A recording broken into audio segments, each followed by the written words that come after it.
Thank you, Alfredo. Thank you so much. And thank you to all the team that makes this possible. It wouldn't be possible without you. It is my great pleasure today to introduce at such a time Professor Yuriy Gorodnichenko.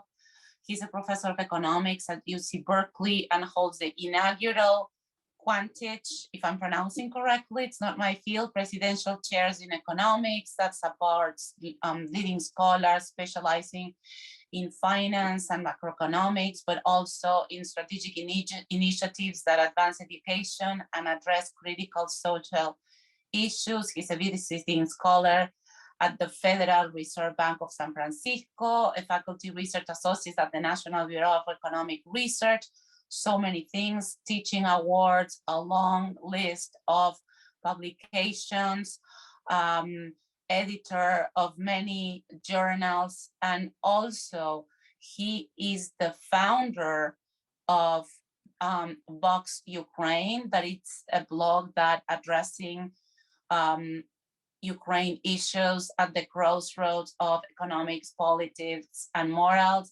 He's a much needed voice calling for doing the right thing for the right reasons while providing sound economic basis for the argument.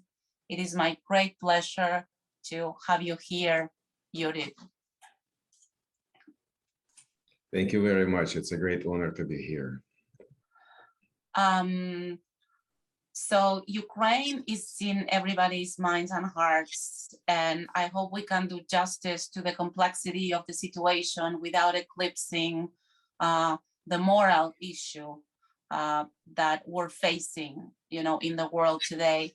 But I would like to start by asking you about a recap of a very complex and long history between Russia and Ukraine, going back to Rus and Kiev, like a millennium, if I am correctly. Is a history of empire, of partition, of several back and forth, of autonomy tendencies as well. How can you recap that story? Well, I will not, first of all, by training, I'm not a historian. And so I ask audience to forgive me for missing some important facts, probably, and oversimplifying various trends over many, many centuries. But in a nutshell, Ukraine appeared probably in 5th, 6th century. It was a collection of Slavic tribes that, started to reside on the banks of the Dnieper River. It was a kingdom that was, relatively prosperous for about 500 years, 600 years. Then there was a big Mongol invasion from the Central Asia.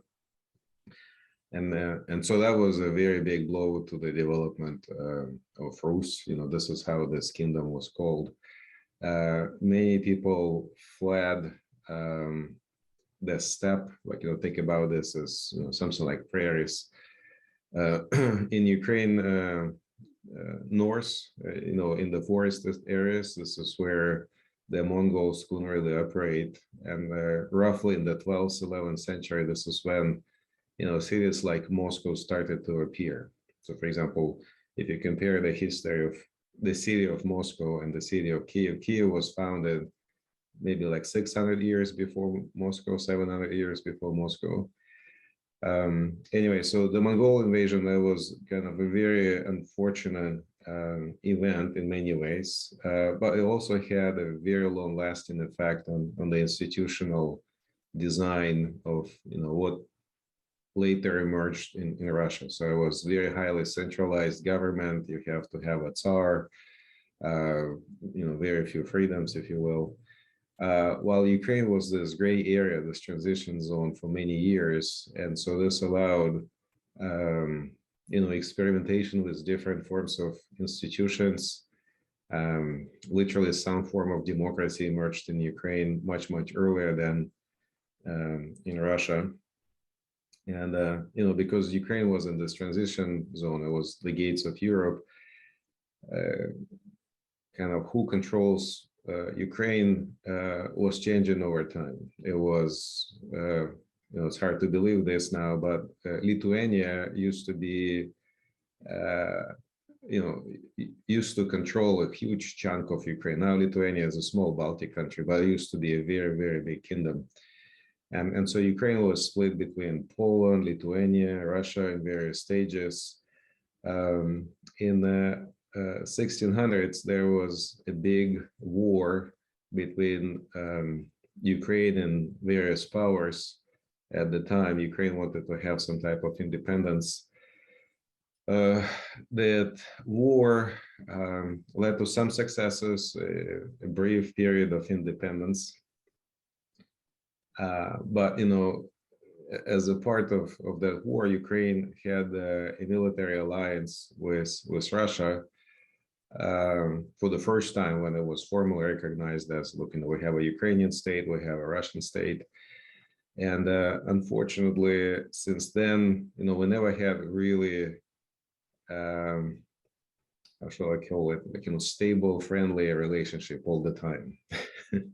It was a series of wars from here and there. Russia largely treated Ukraine as a colony. For example, the Ukrainian language was forbidden in printing, in teaching. So the idea was to assimilate Ukraine into the Russian Empire. Russia also imposed a lot of restrictions on the economic life in Ukraine. For example, serfdom, like basically slavery, was formalized by Catherine II. It's Russian queen, I guess. And so for a long time, Ukraine was, not in a very good state. And then after the end of the, and again, it was partitioned, part of Ukraine was in Austro-Hungarian Empire, part of this was controlled by Poland in various parts of history, then it was again controlled by Russia. And at the time of World War I, Ukraine was basically split between the Austro-Hungarian Empire, Poland, and Russia. And after the end of the First World War, Ukraine had a brief period of independence, the first time in many, many years. Unfortunately, that state didn't last long. It was eventually conquered by the Soviets. Part of Ukraine continued to be a part of Poland. So again, it was split, part was controlled by Romania. So the whole country was split into pieces. And it's only just before World War II when Stalin started to cooperate with Nazi Germany, and the Soviet Union invaded Poland and threatened Romania, Ukraine kind of got into one whole piece again. And in 91, it became an independent state after the collapse of the Soviet Union. And so it has been independent for 31 years now, which is a big achievement. That's probably the longest time Ukraine has been independent for so long in recent centuries. So it's a very complicated, very tragic history. Unfortunately, Russia was not a good power to Ukraine. And this is why, this war is so tragic, because Russia wants to take over Ukraine again, and Ukrainians don't want to repeat what they had over the last 400 years. Thank you, Yuriy, for such precise, recount of such a long and complex history. From what you're saying, there were like 3 periods. This is the 3rd period of independence. One was around 1654 with the Cossacks. Yes. But if I understand correctly, they're like a kind of a strong image. They appear in the national anthem, right? Yes. And then they were betrayed by Russia after that treaty, and Russia, betrayed them, with Poland. Then there was like brief 3 years, and then independence in 91. But in between those years of, independence, as you mentioned, there has been a lot of movement, between empires, and I would like to ask, how can you recount the differences that are usually highlighted between Eastern Ukraine, Eastern Southern Ukraine, and Western Ukraine in terms of history, and how has that played out? Even though Ukraine, is its own national, country, right, with the two regions. Yes, Mara, it's a great question. It's true because Ukraine was split between different empires. The influence of this empires, the differences in how these empires were run, still felt in Ukraine. For example, the Eastern Ukraine was controlled by the Russian Empire, which is a very centralized government. It basically didn't have democracy for many, many years. And so very few people have experience of, you can be proactive, you can be an active civil society, you can take initiative, this kind of sense. On the other hand, the Western Ukraine was controlled by the Austro-Hungarian Empire, and that empire was much more liberal. So Ukrainians could speak their language, they could teach in Ukrainian, they can publish in Ukrainian. There were some forms of democracy. And so the civil society in Western Ukraine, as a result, was much more resilient and developed, by the time Ukraine became independent in 1991. And so lots of research shows that, this background, this historical sense, the way empires were run, have a very long lasting effect on how institutions develop in new countries. If you have relatively positive empires like the Austro-Hungarian Empire, it's much easier to build good institutions from that. If you start from kind of a very bad experience of having a totalitarian empire, the Soviet Union, or you have Russian Empire, which many people described as the prison of peoples, it's much harder to create something nice and beautiful out of that. And so as a result, it's true that there is difference in how much civil culture, if you will, civic culture, I should say, you have in different parts of Ukraine. But on the other hand, I would not exaggerate differences between East and West. For example, I have family in Eastern, Central, and some Western Ukraine, and it was never a problem to come from different parts of the country. We can speak different languages, Ukrainian, Russian. So there is a difference, but it's not as big as it's often portrayed in the media. Yes, thank you for that. It's very difficult to walk the right line between the differences and the similarities, because if I understand correctly, there is a sense of Ukrainianness that is culturally embedded. The language, for some reason, was allowed during the Soviet period, probably under the idea that national differences will fade away under the identity of the proletariat. But whatever the reason, that was allowed and it flourished. And at the same time, the support for Russians or for this, historical figure that was Banderas, the nationalist leader, is different, in both parts. And this plays into the narrative that Putin has put forward, right, of denazifying Ukraine. I'm not saying that is intentionally, whether he believes that or he's using that is a different story. But part of politics and history is playing with these images. Can you recount a bit who Banderas was and how he's relevant to national identity in Ukraine? Well, I would start with saying that he is a very complicated figure in the history of Ukraine, and there is a lot of disagreement about who he is.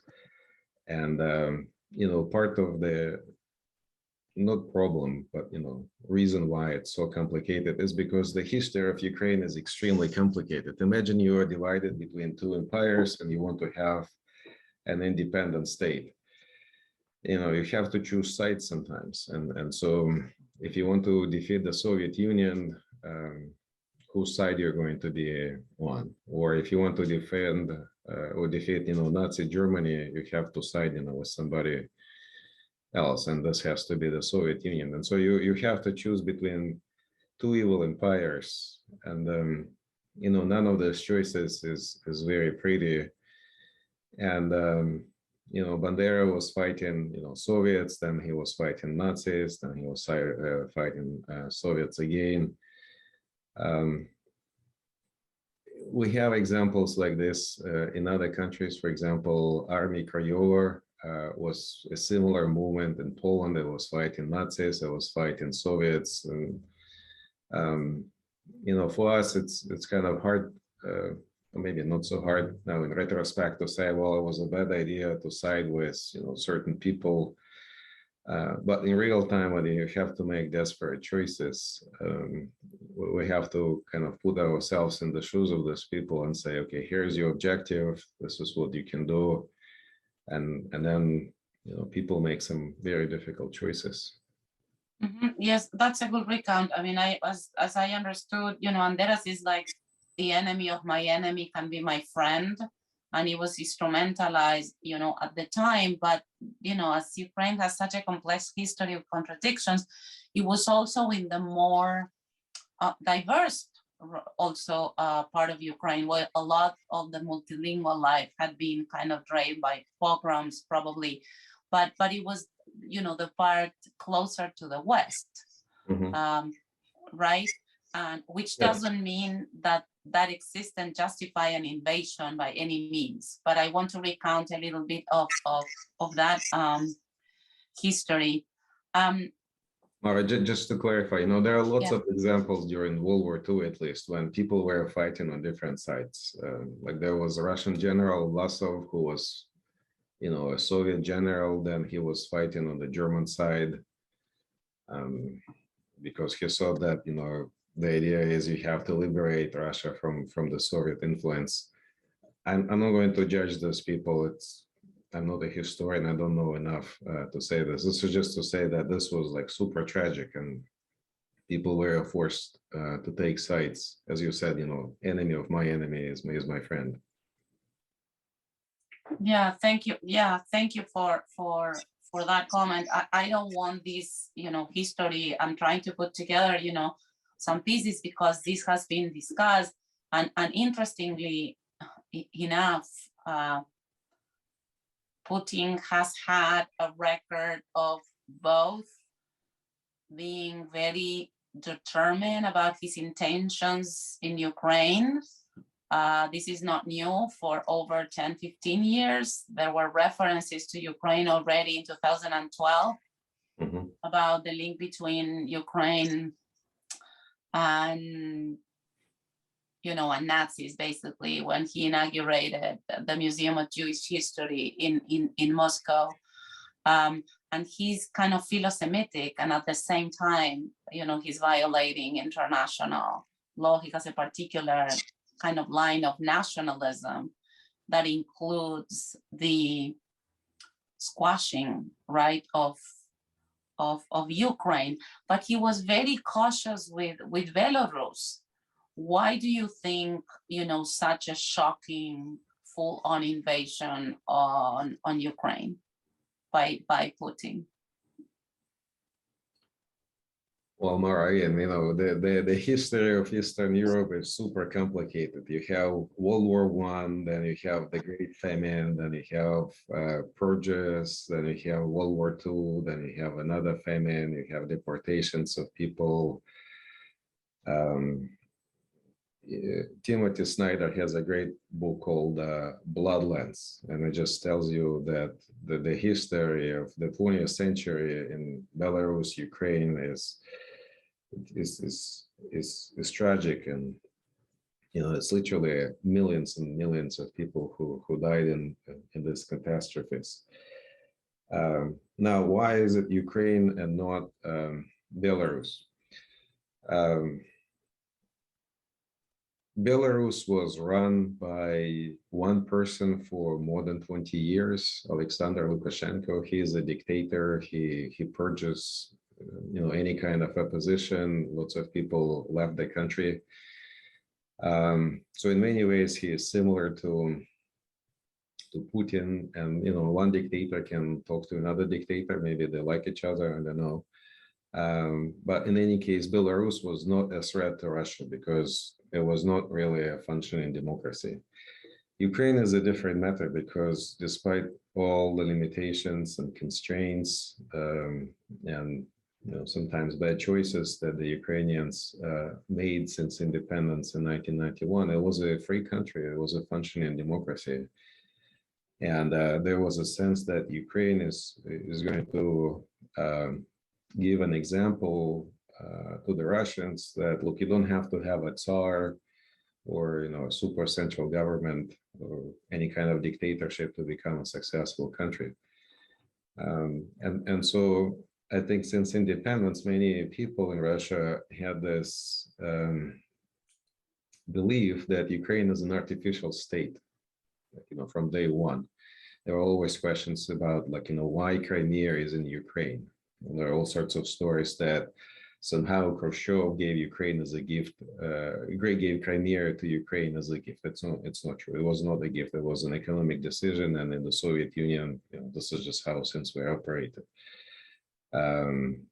So there was a lot of tension right there. And, there was 2004 Maidan Revolution. Again, it was perceived in Russia as a CIA coup or something like this. It was totally crazy. It was a popular uprising against something very bad happening in Ukraine, Yanukovych. Then there was another uprising in 2014. Again, it was perceived in Russia as somebody instigated this and it was CIA or something like this that is behind this. Totally baseless. So again, it was a popular movement. People were extremely unhappy with ironically the same person they fought in 2004, Viktor Yanukovych, who fled to Russia eventually. Then there was annexation of Crimea. Again, all these tensions were kind of building up. And what happened now, and then occupation of Eastern Ukraine. And so we see this progression from, relatively innocuous things when you just say, these guys, they're a fake state, to kind of progressively raising stakes and trying to destroy Ukraine, if not economically, then militarily. Yeah, what I can't help seeing, and maybe I'm like overreading, but when I look at the histories, like the more Ukraine tries to separate from this big brother, right? Like they are referring Russian as the little brother, the Ukraine. I don't know whether that's the right translation that I'm doing. But it's a very patronizing relationship, and the more discipline that Russia exerts, the more Ukraine wants to separate. It's like even psychoanalytically, it's like this tension that the more discipline, and this is completely counterproductive today, putting invasion for actually keeping Ukraine under, its grip. It's Ukraine wants to separate. The more authoritarian you are, the more Ukraine would like to separate. But here I'm going on a self-indulging. No, Mara, I think it's exactly true. Russia is fighting a colonial war. They think Ukraine is a colony. And we already had a history of colonial wars in the past. France had colonies in Southeast Asia. UK, United Kingdom had colonies elsewhere. And we know at some point you will have to either break up the empire, or this wars can go on for a long time. What is unfortunate is that the world moved on. Nobody really has a colony now, or at least not the way it was before. But Russia still thinks that they somehow own Ukraine. It's their history or their land or whatever, and so they have justification for doing what they do now. Do you think it's more of a colonial or empire impulse, or is it really like a security issue related to the fact that Ukraine, etymologically, but also geographically, right, is a borderland? It's at the gates, of Europe, as the title of the book that you recommended, and it's the biggest state fully inside Europe as well. It would be this, buffer zone. So do you think it's both? It's one the other, or it is this, family relation, of the big father or big brother that doesn't wanna, let the little one go, because the founding myth of the Russian Empire is linked to both, right? To Rus and Kiev. Frankly, I don't see how Ukraine and Russia can be in one family after what Russians do in Ukraine. It's just inconceivable to me. You have to have a very strong divorce after this. Now, regarding security concerns, I think we can start with basic facts. Who invaded Czechoslovakia in '68? It was Soviet Union. Who invaded Hungary in 1956? It was Soviet Union. The Soviet Union had 3 wars, or Russia had 3 wars with Finland in the 20th century, which is a neutral country. Who invaded Baltic countries just before World War II? It was the Soviet Union. Can you imagine Latvia, Lithuania, or Poland having a military parade in Moscow? I don't think so. It's inconceivable. These countries are not interested in militarily or anyhow attacking Russia. The same with Ukraine. Ukraine never had interest in attacking Russia. I can't think of reasons why Ukraine would want to attack Russia. It's a big country. It has nuclear weapons. It makes no sense for Ukraine whatsoever. I often hear stories that, well, Ukraine wanted to join NATO and this is what provoked Russia. And I think this is a wrong argument. Think about why war is now in Ukraine and not in Poland. The reason why it's so is because Poland is in NATO and Ukraine isn't. Poland had a history of confrontations with Russia. For them, it's an existential threat. There were many divisions of Poland when Russia controlled huge chunks of the country.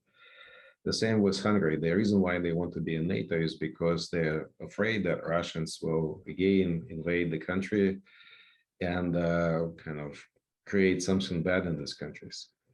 And so these countries, Poland, Lithuania, Hungary, Czechoslovakia, they fled to safety. NATO gave them insurance, an umbrella to protect them from the Russian aggression. And so that's the reason why Ukraine wanted to be a part of NATO. And just to be clear, from day one, Ukraine did not want to be a part of NATO. When Ukraine was created, it was perceived that this is going to be a neutral country, more or less.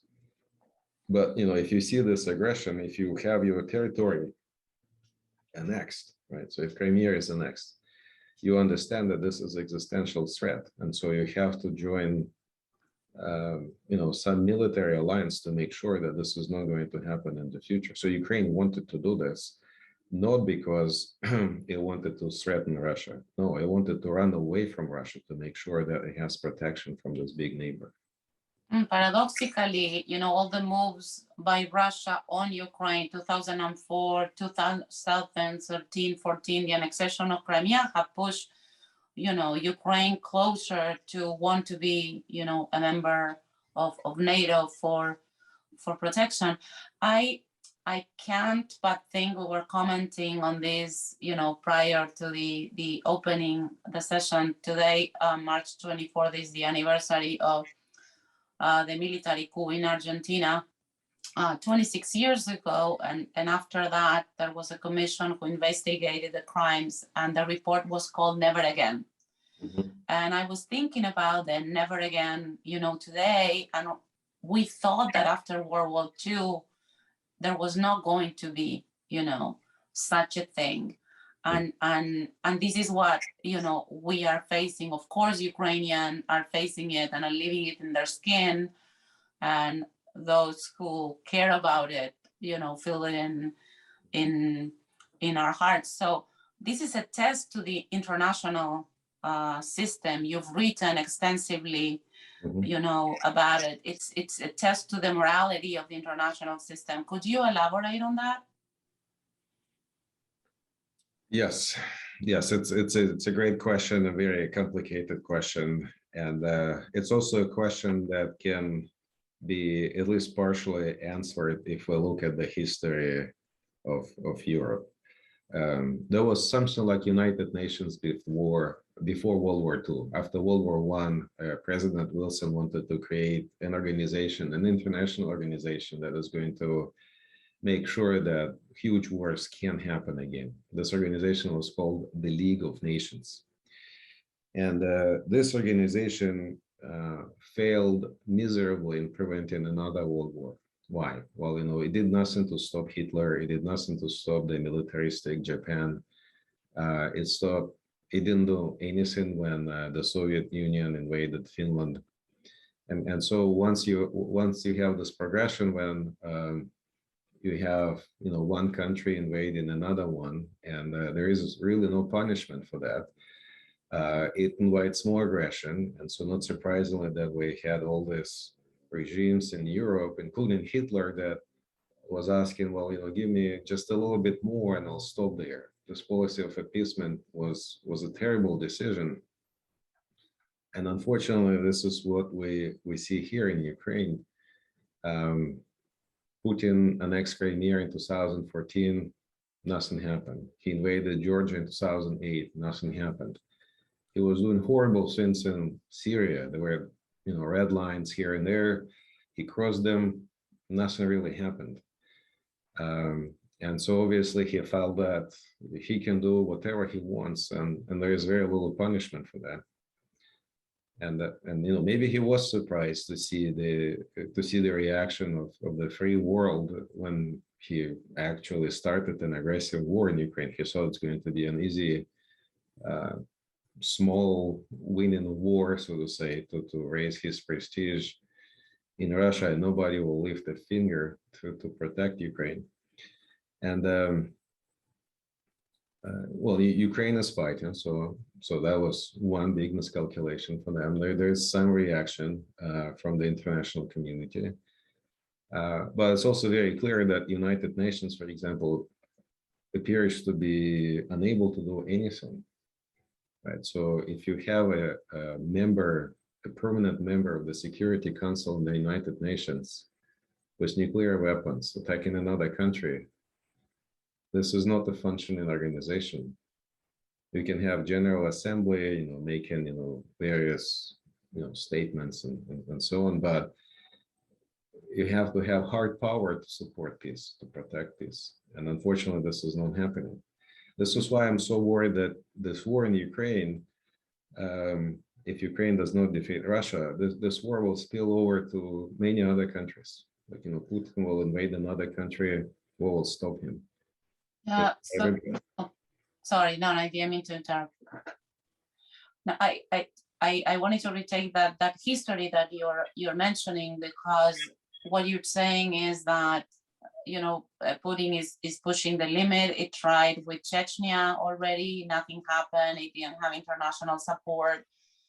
There was opposition and resistance in Chechnya, but Russia rearmed, redefined, and came over Grozny and leveled the city.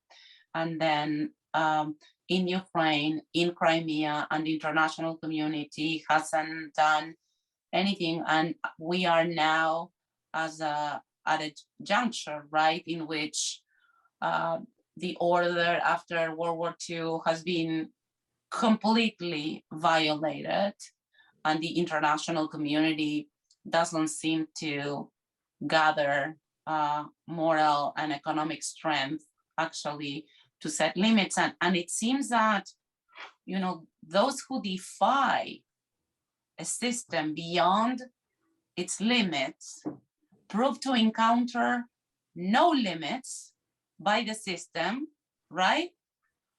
For their defiance. This happened with Hitler, inside the US, it happened with Donald Trump as well. So when you actually, go for all of it, you find no resistance. Now, you say that economic sanctions, and this is, your ultimate field of expertise, haven't been strong enough, and there are many options that can be tested.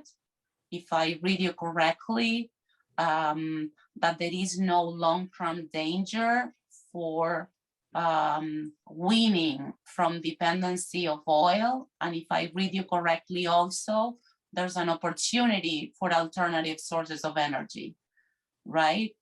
But it seems by now that, Russia is too big to fail, like the banks in 2008.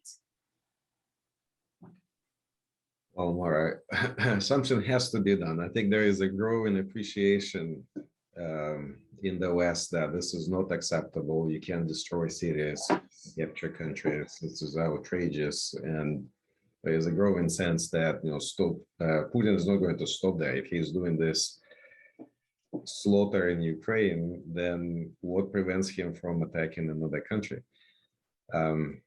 Unfortunately, Ukraine is not a part of any military alliance, and so tanks are not sent to Ukraine. The sky is not closed, so Ukraine is largely fighting on its own. And this roughly reminds me what was happening with Great Britain in the early years of World War II, when it was left alone. It was one-on-one against Germany. So there was some implicit support from the United States, but it was not a military alliance. There was a lot of resistance inside the US to enter the war, and I understand this.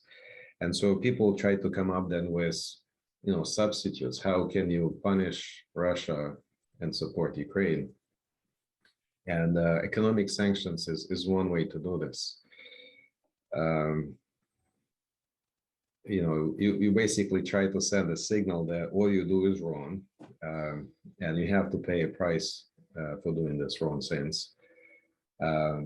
Some sanctions are helpful in the sense that they raise the economic cost of waging this aggressive war in Ukraine, but they're not enough. So, for example, Europe is still buying lots and lots of oil and gas from Russia. So think about this. Every day they're paying Russians 200, 250 million euros every day. So imagine, if this goes, if this escalates in Ukraine and becomes terrible, how can you pay, a bloody regime this much money to basically continue the war in Ukraine? This is beyond me, but I keep saying that this is not moral. It makes no economic sense. Europe should diversify away from Russian energy. The sooner they do this, the better. And very, very, very rarely you have a situation where national security and climate change are on the same page, right? So you want to get rid of carbon fuels. Mm-hmm. This is your chance. Everybody should agree that this is a policy that they should stick to, and you can hit two birds with one stone. Yes, that's true. But the equation, I'm not disputing that at all. I think that it's the moral thing to do, is the right thing for the right reasons, and also you provide very detailed, economic arguments that you're, not displaying, the single details about the oil, the different kind of oil, how can it be kind of replaced, etc. But the other issue is like internal constituencies of all these governments. Biden at the very beginning kind of reassured the population that there was not going to be any fuel shortage, given how important it is here. I mean, it has a different structure, of export and imports that Europe has.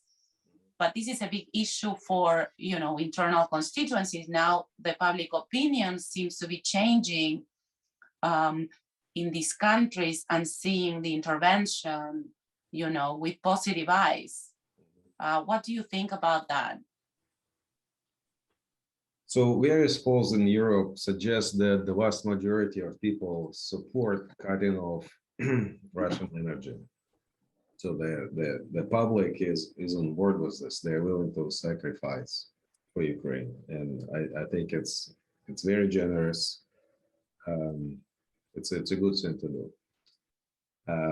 I think the issue is, when you look at the governments, they have this what is called engineering view of energy, which means that, if you can't buy gas from Russia, then the whole economy is going to stop. And this engineering view is kind of very, very narrow. You should think about this as an economic view on the problem. If energy is expensive, you try to substitute it with something else. And there are lots and lots of examples that something like this has been happening. You look at the US in the 1970s when we had huge increases in price of oil, and we never had mass poverty then. It was true, it was a difficult time. It was not the best time for the economy, but it's not like the US economy collapsed. We can also look at the experience of Ukraine. Ukraine had many gas wars with Russia when Gazprom, the Russian monopolist in the gas industry, was literally cutting off Ukraine from supplies. And the Ukrainian economy did not collapse then. And we can learn from the experience of how Ukrainian businesses got around this. For example, steel mills, they used to rely on gas to heat their furnaces. They replaced it with coal coke, right? And so this substitution can happen. It's true, if you take this engineering view that, look, if you turn off gas, this whole furnace is going to go out. Physically, yes, it's true, but the economics of this is that if something is expensive, if you have a scarce resource, people will come up with creative solutions, try to substitute this out. And we see lots and lots of examples how this was done. Also look at World War II. The Allied forces bombed out German cities or factories, thinking that, look, you have this ball bearing factory, if we take it out, the whole German industry is going to stop. And, they bombed out a ball bearing factory in Germany, but the German industry did not stop. They came up with substitutes. They found other ways to get something which looks like ball bearing parts, or find source it from other parts of the economy. So I understand this may be a costly decision, but put yourself in a situation where, again, hypothetically, suppose there is a scarce resource that is produced in Nazi Germany. Does it mean you have to, and you are the UK government or your US government, would you continue buying stuff from Nazi Germany? Does it make any sense from the national security reasons? Does it make moral reasons to buy something from a regime that is committing war crimes in Ukraine? I don't think so. And so the sooner they kind of realize this, that it's a national security concern, it's going to be costly, but not as costly as some people suggest. Maybe a recession, but it's not going to be a huge one. You will have to do this anyways, because if Ukraine falls, then lots and lots of supply chains are going to be disrupted anyway. And so their incentive should be to stop this war immediately. And I think the only thing that can really create a huge hit on the Russian economy is if they can't export energy. Yeah, what you're claiming is both an economic and a moral argument. That economically you need to issue the sanctions or replace the oil in order not to feed the war machine, right? Mm-hmm. And that it's doable in economic terms. And on moral terms, if you don't do it, you're complicit. Basically, you're enabling that, war machine to continue. So there was an article today in the New York Times that one of the economic advisors of Volodymyr Zelensky, Oleg, Ustenko, I think is his name. He was making the argument that the sanctions, as they happen up to now, are not enough to stop. There are other arguments that the financial sanctions going after, certain people in the oligarchy will do the job. They didn't do the job, last time with Obama. And what is your take about, what are the sanctions achieving or not achieving, and what else should be done besides, completely replace the oil from Russia? Yeah, so there are lots and lots of things you can do. Russia has an economy that is highly integrated into the global production chains. You have a car factory somewhere near Moscow. It's going to source parts from Germany. And if you find one part which is not really available, then you can't really produce cars anymore. So this kind of sense. If you want to fly from one country to another, then you have to have some type of certification. We know Boeing and Airbus refuse to service Russian airplanes. So this means they are not flying anywhere. Russia is a big country; it has to rely a lot on air travel to go from one part of the country to another. Financial sanctions, yes, they have some bite, but we should also realize that they are very, very porous in the sense that, for example, many Russian banks were disconnected from SWIFT. It's a system to make international payments, but not all banks are disconnected from SWIFT. And so it means if you want to make a transaction, you just do it through another bank. So think about this as you have a bunch of credit cards, and then one day you get a call from your bank saying, well, we're going to cancel your credit card or debit card, your account. It's painful, it's annoying, but in the end of the day, you can go to another bank and open another account, get another card. And so this pain is going to be short-lived. Now, one question is, where does it stop? When does it stop? Well, it has to stop. We have to ratchet up pressure on the Russian economy until they change their behavior, until they stop this insane war in Ukraine. And they continue doing this. It has been 1 month since they invaded Ukraine. Mm-hmm. So sanctions are inflicting some pain, but apparently it's not enough to change the behavior. So these are the economic sanctions, or they're going after, certain assets? Because in the past, for example, with Arkady Rotenberg, I think it was his name, this, oligarch, he was put on the list, but not actively surveilled. And there are all sorts of intermediaries, and he was found to be, spending all his money. How is that being enforced or think differently? I mean, Biden said, we're going to go after you, as opposed to be put on the list. Is that being enforced? Mara, in the international financial system, to make this really effective, you have to have cooperation of many, many players. So this is why it's important that this effort is supported by the Europeans, by Americans, by Bahamas, all sorts of offshores that can harbor Russian money. And so I know there is some progress there. But to be clear, seizing property of Russian oligarchs, I don't think it's going to, it kind of sends a good signal, but I don't think it will overturn the tide, because these people profit from being close to Putin, and they really, I believe, are concerned about their personal safety. And so if you choose between having a yacht somewhere in Spain and being alive, then you probably choose being alive, your life.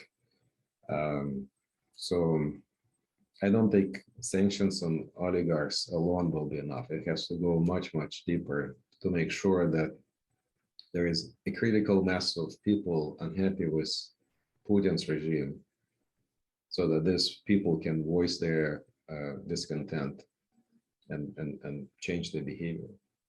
Yes, but Putin, I can see that, but Putin has been kind of tightening the grip on civil society in Russia. There was a recent article also by Masha Gessen, recounting how all the left, I don't know what that means in Russia, but let's say the critical mass, is leaving, but for that you need resources, right? To live, and the more you tighten, the grip in civil society in Russia, what's the end game? So the questions are like, how do you see Russia tightening the grip of actually collapsing? That's an open question.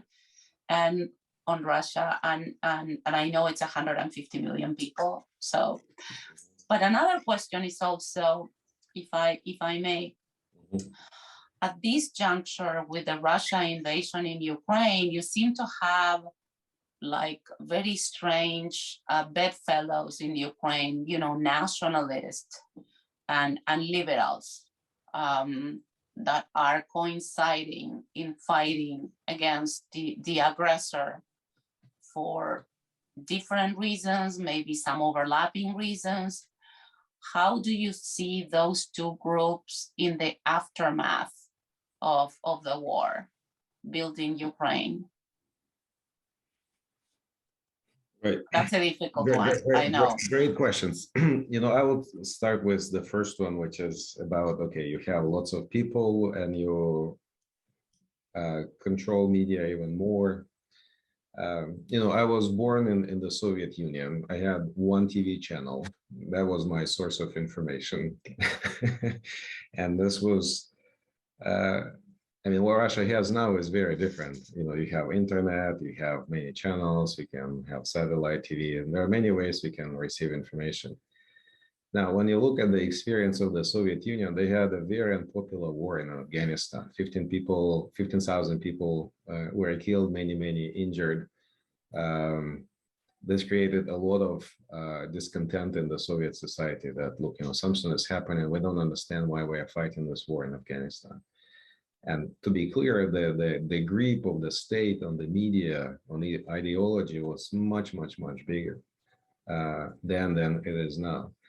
Now, on the top of this, you have this very unpopular war. And then in 1986, oil prices collapsed. The Soviet Union then relied a lot on exports of energy to Europe and other places to pay, for this war and for providing basic services and goods to the Soviet population. Now you have this war, you have no resources to deliver in economic terms. And, since 86, it was like 5 years before the Soviet Union collapsed, imploded. So this can certainly happen again, who knows? So it's not outside of the realm of possible. Mm-hmm. That's my first question. And your second question about nationalists and liberals, I think there is some misunderstanding about the role of nationalists and the likes in Ukraine. If you look at the composition of the Ukrainian parliament, before the war, we did not have a single right-wing or left-wing party, none of them. You look at Germany and you see a big chunk of people in the parliament who come from ultra-right. Okay? You look at other advanced economies, democracies, and you see lots and lots of extreme parties.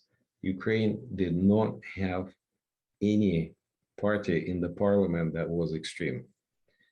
So I think people overemphasize or exaggerate this, nationalism or anything like that. It's true we have a group of people who feel very strongly, but it's nowhere near the level that is, suggested by the media. If you look at the facts, this extreme parties never get votes. Ukraine is much more kind of towards the center than anything extreme. It's hard to predict what is going to happen after the war. People will obviously have very strong feelings about what happened. But if we take pre-war as a guide for how Ukraine is going to look going forward, I don't see any prospect that strongly nationalist parties, extremes, are going to have any significant influence on policy.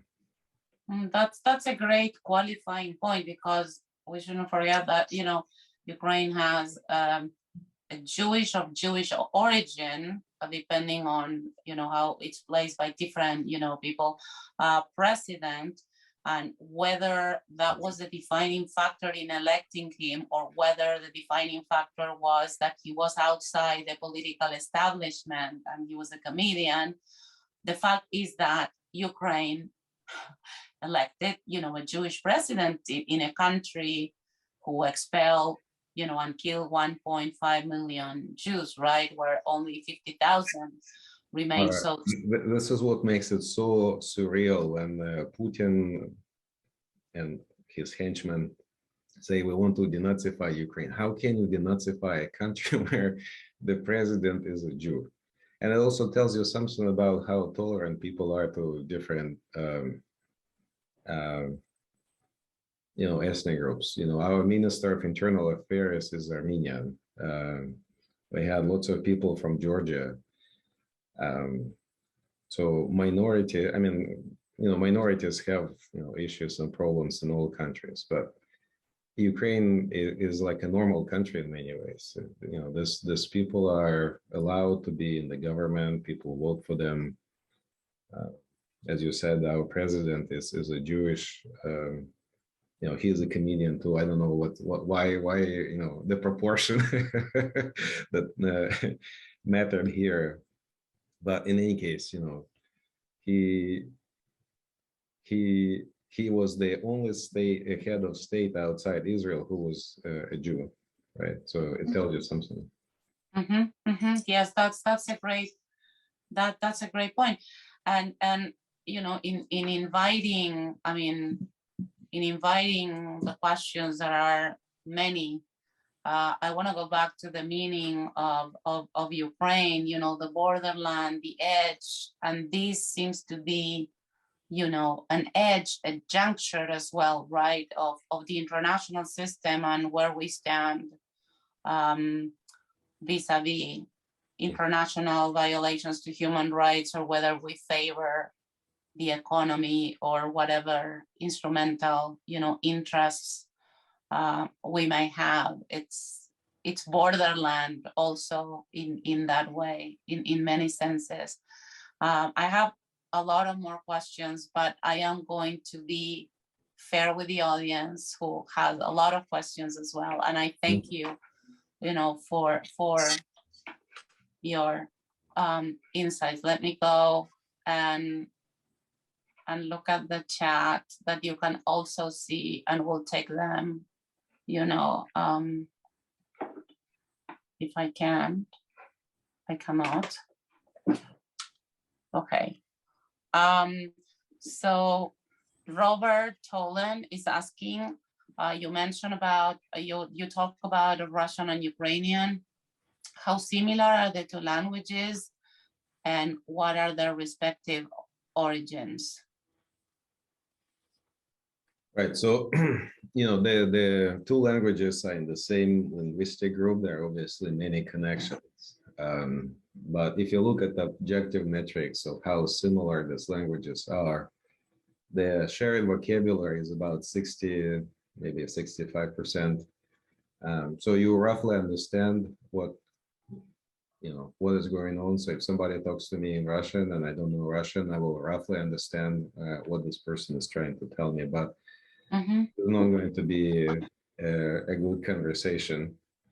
And I often use the comparison of Portuguese and Spanish, or Italian and Spanish. You roughly have an idea what people are saying, but it's not the same. And the reason why these languages are so different is because Ukraine and Russia were different countries for a very, very long time. So I mentioned this, war in the 1600s.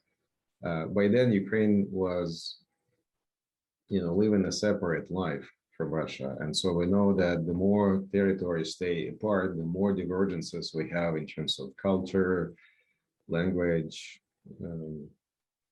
business practices, institutions, and so on. Thank you for that. I have to say that when someone speaks Portuguese from Rio, I don't understand anything. Zero. So I want to just make that point because you touch, close to home. So Dale Silver is asking, what are the current laws regarding the use of Russian in schools in Ukraine? I'm sorry, I didn't understand the question. What is the law?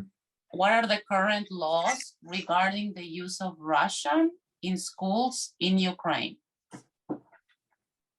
I don't know what's the current law. When I grew up, it was, I went to a Russian school, then I went to a Ukrainian school. So think about this as my elementary school was in Ukrainian, my middle school was in Russian, my high school was in Ukrainian. And so I was basically a bilingual society. As far as I know, many schools are still in Russian.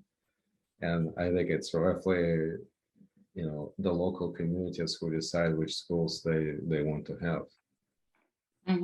Yes, it's not like in Turkey, for example, that in regions, on Kurdish regions, the language had been forbidden and then allowed, later on, or that they had imposed in certain regions in the West in Ukraine, restrictions on the use on education in Russian language? No.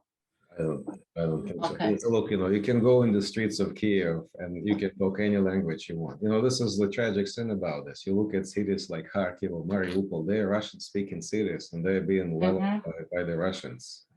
It makes no sense whatsoever. These people treat Russian as their native language. Why would we do it? Yeah. So Robert Tolan again is asking, what is the meaning of the Pale? What can you say about the impact of the war on grain and its consequences? That's a great question. Something that I wanted to ask you, because between Russia and Ukraine, they hold 23, I think, % of the wheat production for the world. So this is kind of not the bread and butter, but the wheat and oil of the world. Yes, very much so. And when you think about this again, it's going to be very tragic because the ripples of this catastrophe in Ukraine will be felt everywhere. Like, we saw Russians shelling a nuclear power plant. If it blows up, the whole Europe is going to be covered in radioactive dust.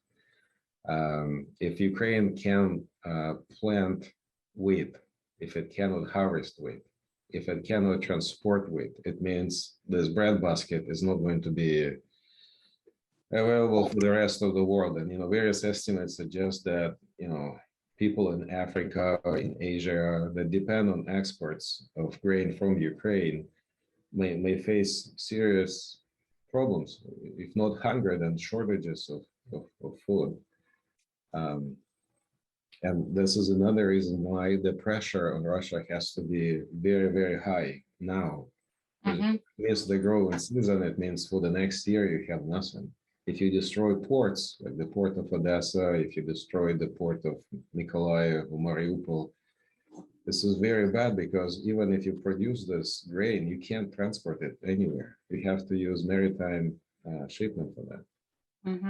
I anecdotally found out that, with the sanctions, a lot of people who receive the wheat, I think it's Title 6 or 8, I don't remember, that was exempt.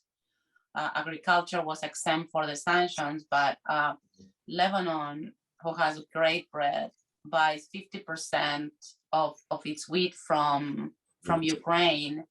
And there were bakeries putting out signs that, there were no sanctions for the buying of bread, that it was exempt, but that is the level, Look, we live in this world where everything is interconnected. And Ukraine, even though it's a small open economy, it provides some critical inputs for the rest of the global economy. And if you take out Ukraine, it's going to be a problem everywhere. Yeah. They were also parts, involved, as part of the impeachment. So it has been in our lives for very important reasons. Dale Silver is asking, why didn't Ukraine join NATO when other countries did? I think that you addressed this briefly, but if you can address it again. Ukraine wanted to join, but other countries didn't want Ukraine to join. There was a summit of NATO leaders in 2008 when they said the doors are open to Ukraine and Georgia, and shortly after, Russia invaded Georgia before Georgia could join NATO, and this scared everybody so much that NATO countries, they did not want to admit Ukraine to this club. So there's a related question by George Cohen in a 1997 article in the New York Times entitled "A Fateful Error." George Kennan stated that expanding NATO would turn out to be the most fateful error of American policy in the post-World War era. Do you have any comment to that? Well, I deeply respect George Kennan. He was one of the people who designed the containment strategy against the Soviet Union. And he, I think, had a view that Russia may be incorporated into the civilized world. It wanted to be G8 instead of G7. The Germans had this view that they can buy a ton of energy from Russia, and by creating this huge ties between Germany and Russia, they will make the economic cost of war for Russia so high that they will never ever do anything bad. Okay. And if you have this view, then sure, expansion of NATO, maybe we can have a debate about this. But now in retrospect, when you see Russia invading Georgia, when it's doing crazy things in Syria, when it annexed Crimea, it's very clear that the reason why these countries joined NATO is not because they wanted to be in NATO. They were really, really scared that they may be again attacked by Russia, if not now, maybe in 20 years, in 30 years. And so they use this opportunity to join NATO when they had a chance. Yeah. Thank you for that. Susan Diamond is asking the underlying problem for a strong intervention by the NATO allies is the fear of Putin going nuclear against Europe and the US. All right, can you read it one more time, please? Yes, the underlying problem for a strong intervention by the NATO allies is the fear of Putin going nuclear against Europe and the US. You have the questions in the chat, Yuriy, as well, if you want to follow them. For me, it's also easier to read than to hear questions. Or both foreigners. It's a great question, because when we didn't have an experience of having a country with nuclear weapons attacking another country in Europe when you have close proximity to NATO, right? So Russia, the Soviet Union attacked Afghanistan. But it's kind of far from NATO, maybe some degrees of separation. This time is very different. And I understand concerns that, there is a certain probability that a war may start between a NATO country and Russia, because, there will be some type of escalation. But I should say that, this escalation is already happening. And, maybe it's just a matter of time before a missile or a rocket falls on Poland, right? A few days ago, Russian missiles hit, part of Ukraine, which is very, very close to the Polish border, right? And imagine if they miss a little bit and it hits a Polish city, then what do you do? So I don't have a good answer here, but I would say this. There was this idea that the reason why there is no war between the US and the Soviet Union is because there is this mutually assured destruction. If Russia, the Soviet Union attacks the US, US is going to attack in retaliation, and so everybody is going to be decimated. But one implication of this is that if you have this mindset, that it means you have to be prepared to strike back. You have to retaliate. You have to have a firm commitment, because if you are not committed to defend an inch of your land, it means that the aggression is invited. So there is a thing called the Narva paradox. Narva is a small Estonian city. If Russia occupies Narva, it's very close to Russia. What is going to happen?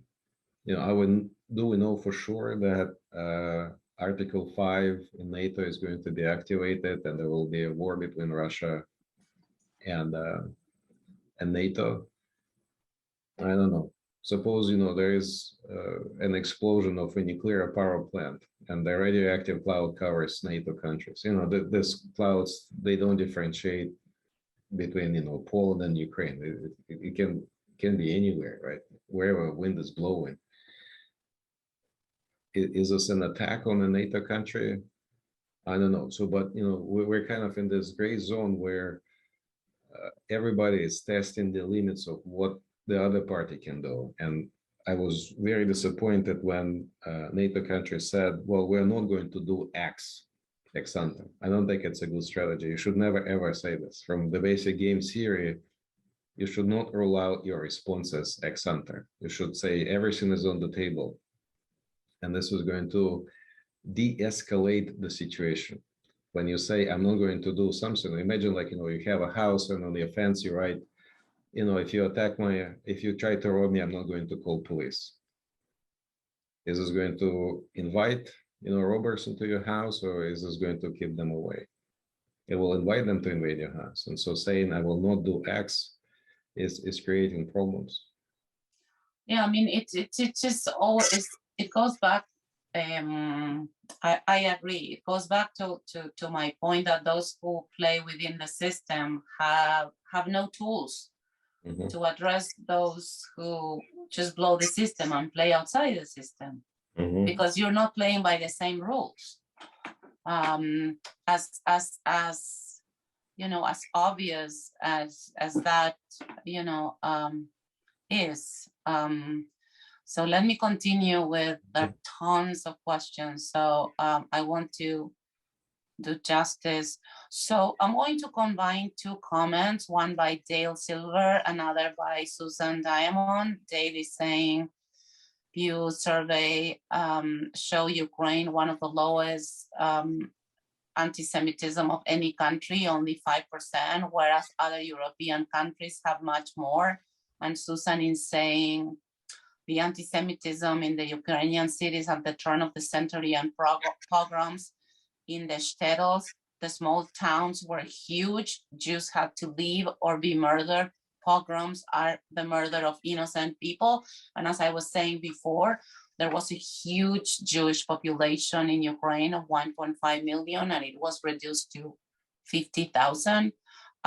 Maybe that's part of the reason, a very unfortunate reason, why there is no anti-Semitism, or one of the reasons. Would you speak to that, please?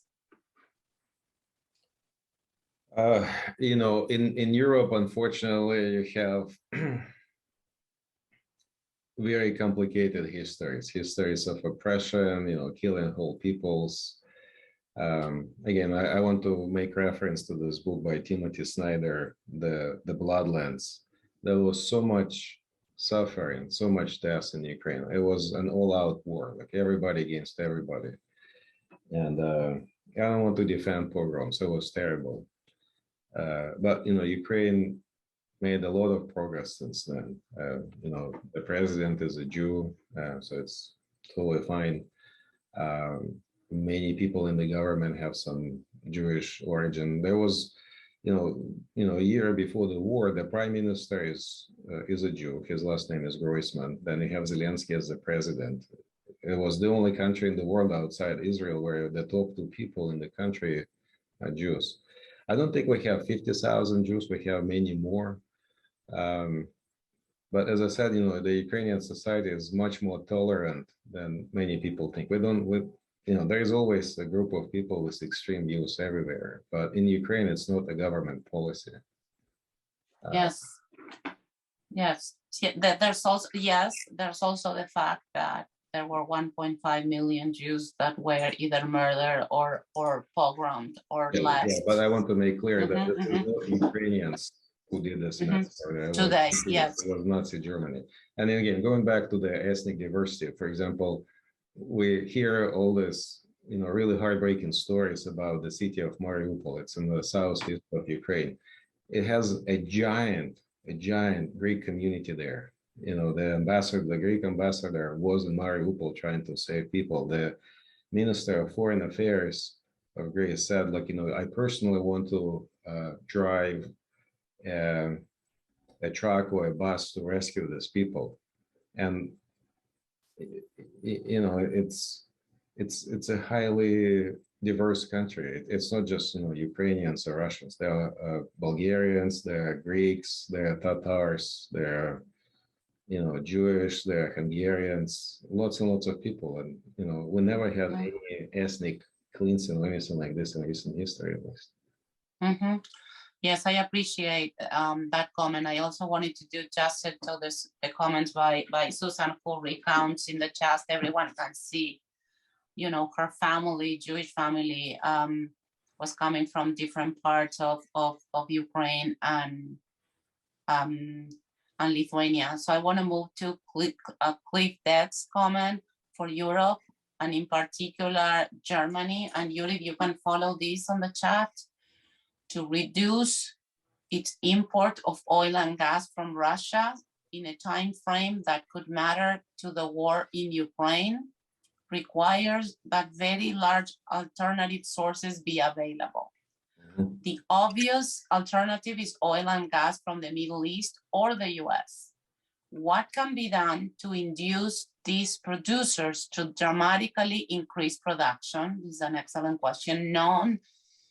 Hydrocarbon fuel is a long-term solution, but the transition to that type of energy cannot occur soon enough to make a difference to the current crisis.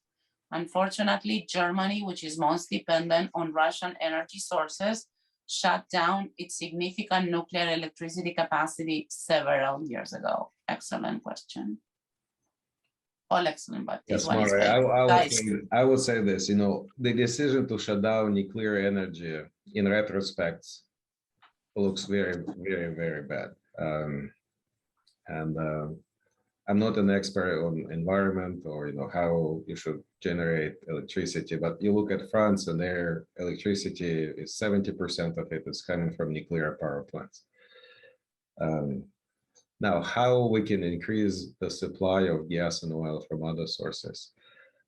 We have to rely on market mechanisms. The price of energy is very, very high. It encourages more drilling, more extraction. It also encourages more saving of energy. So you want to use gas, oil, and so on, coal more efficiently.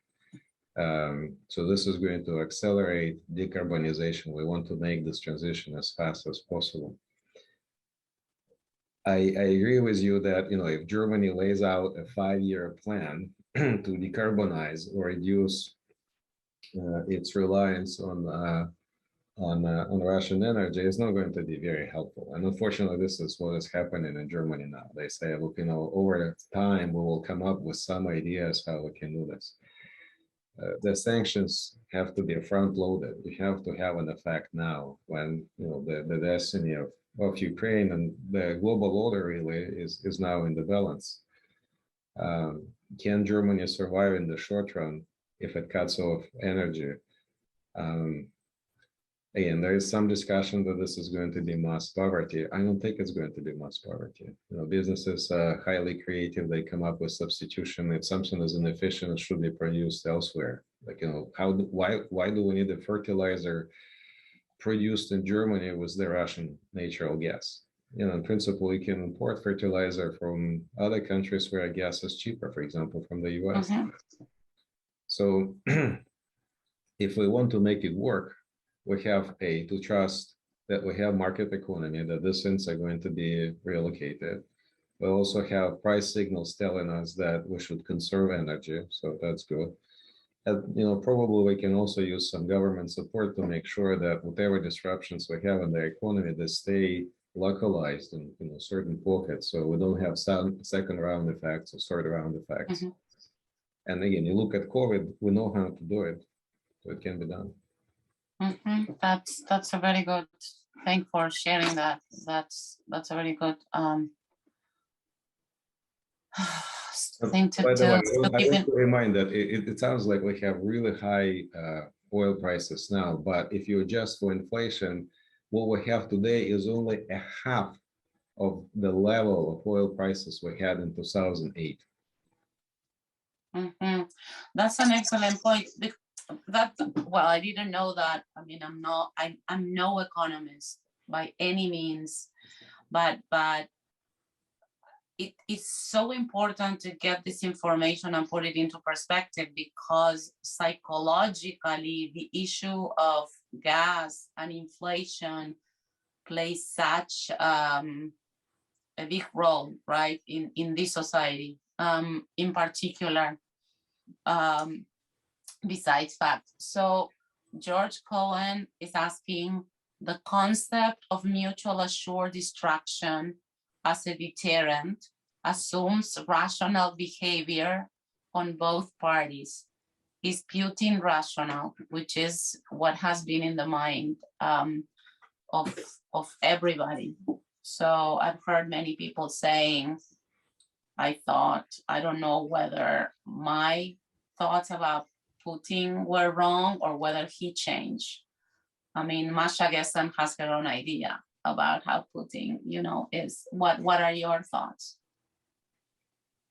It's a great question. Thank you for asking it. It's true that mutually assured destruction, or MAD, implicitly assumes some type of rationality, that there is another guy on the other end who understands kind of the sequence of steps. And so then he does the induction and say, well, I should not start this progression because it's going to end very, very badly. Now, we also have histories when it was basically brinkmanship, when you have two madmen or people who are roughly madmen on both sides. Think about the Caribbean crisis. Curtis LeMay was the head of the Strategic Air Command or Air Force.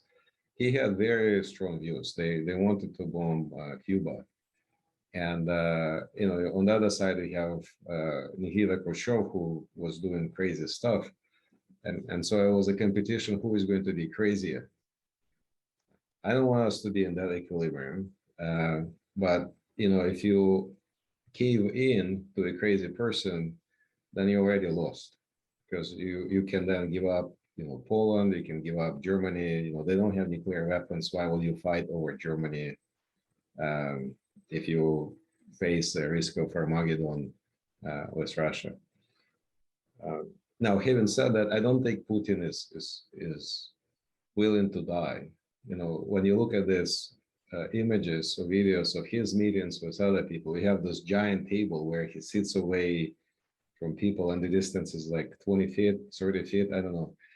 Why is he doing this? Because he's afraid of dying from COVID. And, if you're afraid of dying from COVID, then you should be really afraid of dying from a nuclear strike. So I think he is rational. He doesn't want to die. That's that's a very thin understanding.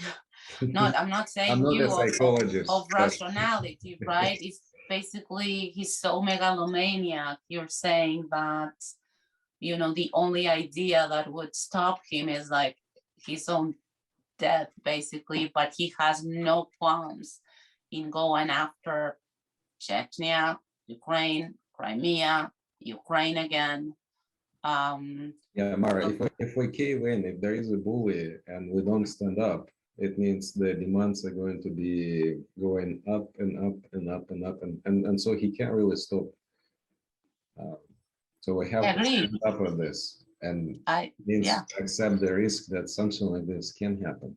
I agree. At the end of the day, yes, it's basic psychology. For someone who tests the limits, they need to find the edge, right? The borderland.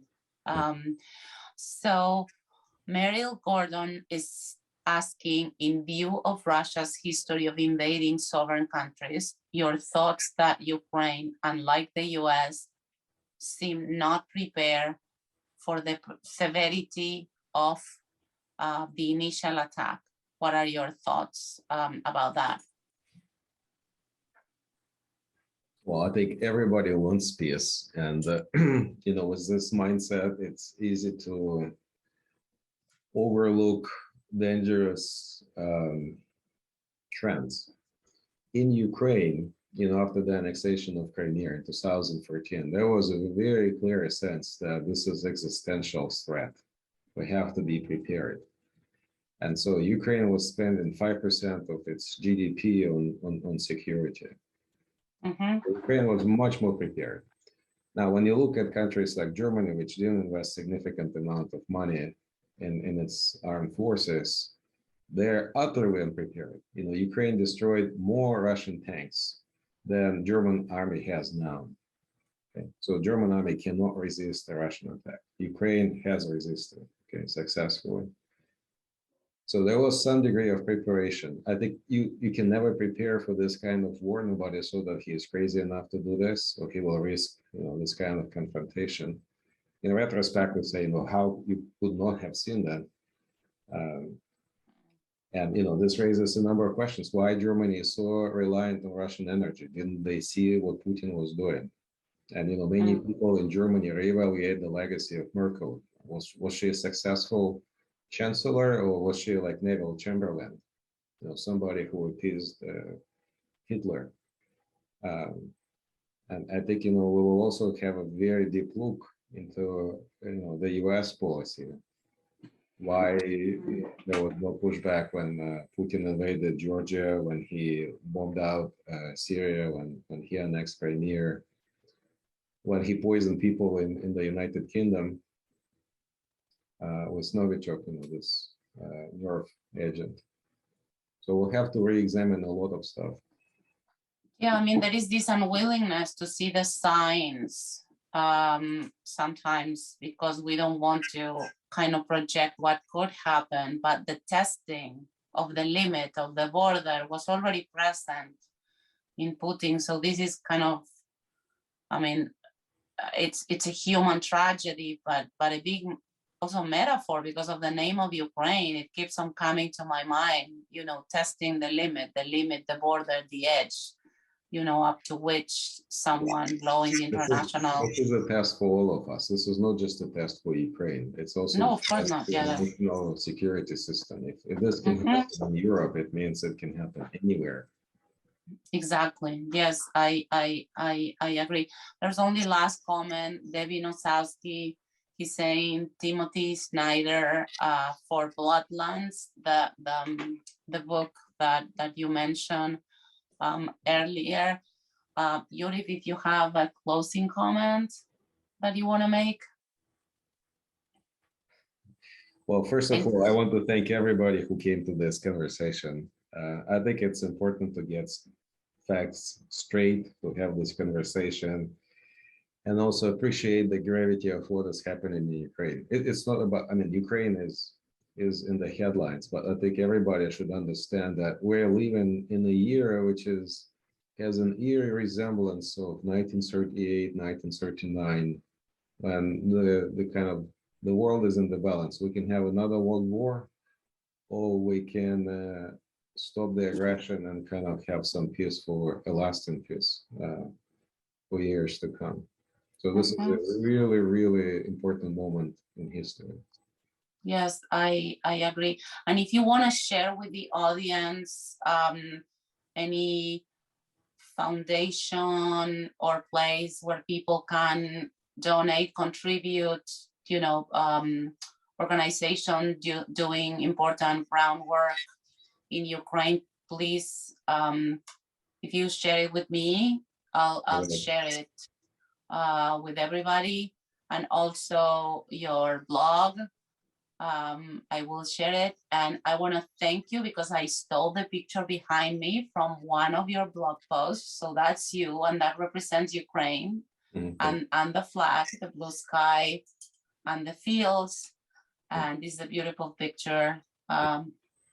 I hope it brings the peace that it transmits. If I'm not too tacky with that comment, but it's heartfelt. And I want to thank you immensely for being part of this conversation and yes, the recording will be available. And I want to thank, as always, all the team at the From Institute, without whom this wouldn't be possible. And I'll see those who want to join the discussion group in half an hour. Yuriy, thank you so much. Thank you for having me. Thank you. Thank you so much, and thank you, everyone.